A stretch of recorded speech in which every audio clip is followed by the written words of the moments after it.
কি তোমার সাথেও এমনটা হয়? কখনো ঘন্টা পড়াশোনা করলে, নোটস বানালে, ভিডিওস দেখলে, নিজের কাছে প্রমিসও করলে কি এরপর থেকে তো সবকিছু মনে থাকবে, কিন্তু তারপর পরের দিনের সকাল সবকিছু মাথা থেকে হাওয়া। এমন মনে হয় যেন ব্রেন সবকিছু নিজে থেকে ডিলিট করে দিচ্ছে। আর এখানেই তোমার ক্লাসের এমন আরেকটা স্টুডেন্ট যে টিচারের সকল প্রশ্নের উত্তর দেয়, এমন মনে হয় তার যেন পুরো বইটাই মনে আছে। আর এর থেকে ভালো গুণ ওই জাপানিজ স্টুডেন্টদের মধ্যে হয় যারা লক্ষ লক্ষ কাঞ্জি ক্যারেক্টার্স মনে রাখে, যেটা অনেক বেশি হার্ড কাজ হলো, এবং তাদের এইসব জিনিস সারা জীবন ধরে মনে থাকে। তাহলে কি তারা জিনিয়াস হয়? তারা কি দিনরাত পড়ে? না, তুমি সেটা ভুল ভাবছো। তোমার ক্লাসের বন্ধুরা আর ওই জাপানিজ স্টুডেন্টরা কিছু না কিছু সিগারেটকে অবশ্যই জানে, স্মার্ট টেকনিক্সকে ফলো করে, আর এভাবেই তাদের যে কোনো জিনিস, বিশেষ করে পড়াশোনা, দীর্ঘ সময় ধরে মনে থাকে। আর সেই জন্যই বন্ধু, চিন্তা কেন করছো? এই ভিডিওতে ওই 5টা জাপানিজ গোপন টেকনিককে বলতে যাচ্ছি, যেটা তোমার স্মরণ শক্তি, ফোকাস আর যে কোনো জিনিস শেখার স্পিডকে 10x বাড়িয়ে দিবে। তাহলে কি তুমি তৈরি আছো? যদি হ্যাঁ, তাহলে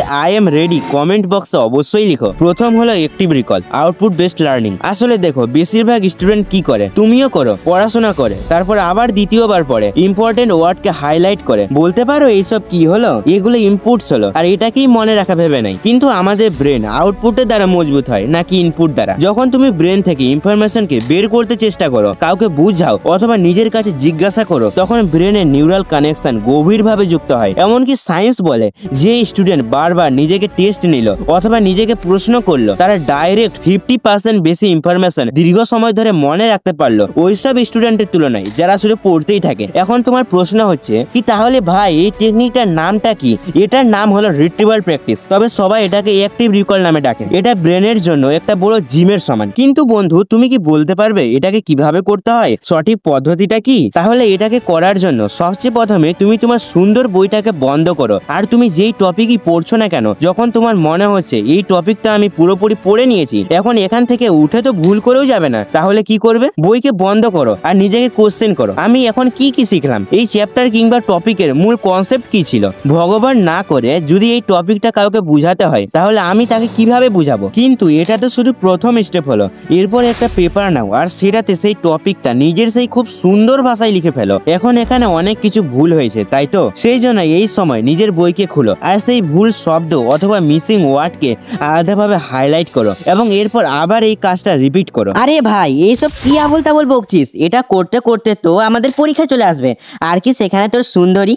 ওই হাসস করে একটা থাপড়া দিতাম। দেখো বন্ধু, যদি তুমি এটা ফলো করতে না পারো, তাহলে মানতে হবে তুমি খুব ভাগ্যবান, কারণ তোমার জন্য এর থেকেও ভালো এবং অনেক ইজি একটা সেকেন্ড অপশন আছে, যেটা হলো স্পেস রিপিটেশন। কথাটা মাথার উপর দিয়ে গেল, ঠিক তো? তবে ভাবো, তুমি একটা গাছ লাগালে, আর লাগানোর সময় সেটাতে তুমি একটু জলও দিয়ে দিলে, এখন সবকিছু ওই গাছের ভরসায় ছেড়ে দিলে, তাহলে কি ওই গাছটা একটা বৃক্ষ হয়ে যাবে? না, একদমই না। সেটা তো শুকিয়ে যাবে। কেন? কারণ সেটাকে কিছুদিন পর পর জলের প্রয়োজন, মানে সেটাকে একটা ছাগলের মতো দেখাশোনা তো করতেই হবে। আর হ্যাঁ, এরকম তোমার স্মরণ শক্তিও আছে। এখন তুমি ভাবছো কি, আরে মহত্তরমা, এই গাছ বাবাজির সাথে আমাদের এই পচা মাথার আবার কোথাকার সম্পর্ক? তাহলে দেখো, তুমি আসলে এমন একটা ভয়ঙ্কর ভুল করছো, সেটাই তোমার ধ্বংসের কারণ হবে।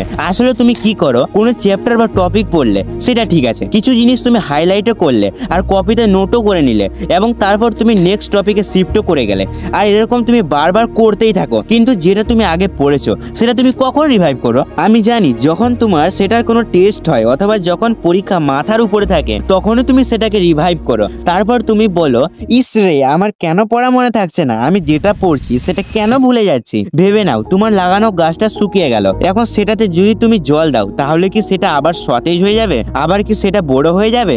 না, তোমাকে পুনরায় আরেকটা গাছ লাগাতে হবে। ঠিক তেমনি যখন তুমি কিছু পড়ো আর 1 মাস পর সেটাকে রিভাইজ করার চেষ্টা করো, তখন তোমার শরীরটা কেমনি যেন মিসমিস করতে শুরু করে দেয়, তুমি সবকিছু ভুলে গিয়ে থাকো, তারপর আবার জিরো থেকে স্টার্ট করতে হয়। আর এই কথাটা ম্যাক্সিমাম স্টুডেন্টরা জানেই না, যার জন্য তারা এক ধার থেকে পড়তে থাকে আর এক ধার থেকে ভুলতে থাকে।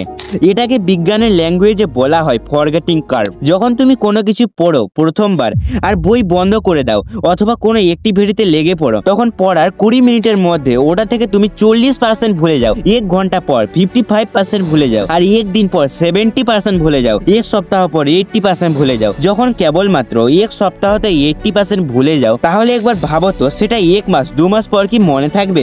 একদমই না। আর সেই কারণে আমরা গাধার মতো পড়ি কিন্তু হাতির মতো ভুলি। তবে বন্ধু, চিন্তা কেন করছো? এখন থেকে তোমার ভুলা বন্ধ। হ্যাঁ, সেটাকে বলছি, কিন্তু তার আগে তুমি অবশ্যই এই ভিডিওতে একটা লাইক করে দাও। আর মোস্ট ইম্পর্টেন্ট, যদি তুমি ওই সিগারেটটা শুনতে চাও তাহলে তো তোমাকে মন না করলেও সাবস্ক্রাইব তো করতেই হবে। করলা? তাহলে এখন শুনো ওই সিগারেটটা। এই চারটাকে কান খুলে দেখো। আজকে কোনো নতুন টপিক পড়লে ঠিক সেই দিনই 20 থেকে 30 মিনিট পর ওটাকে তাড়াতাড়ি রিভিউ করে নাও। একদিন পর একটিভ রিভিউ করো। নিজেকে প্রশ্ন করো, আমি কালকে কি কি শিখলাম সেটা কি মনে আছে? 3 দিন পর একটু ডিপলি রিভিউ করো। 7 দিন পর সামান্য কষ্ট করে নিজের টেস্ট নিয়ে নাও, অথবা নিজের গার্লফ্রেন্ডকে বুঝিয়ে দাও। কিন্তু দাঁড়াও, যখন 14 দিন আসবে তখন তোমার ব্রেন অবভিয়াসলি কিছু না কিছু তো ভুলে গেছে। সেই পয়েন্টকে রিপিট করো। এখন আসলো কষ্টের 30 দিন। এবার একটা লাস্ট এন্ড ফাইনাল রিভিউ করে নাও। কিন্তু থামো, কোথায় যাচ্ছ? ভুল করেও এটাকে করতে যাবে না, কারণ যদি তুমি এটা করে নাও তাহলে তো তুমি কমেন্টে নিজের নাম লিখে 70 থেকে 80% কোনোদিনও ভুলবে না। আর তোমাকে শুধুমাত্র হালকা ফুলকা রিভাইভ করতে হবে।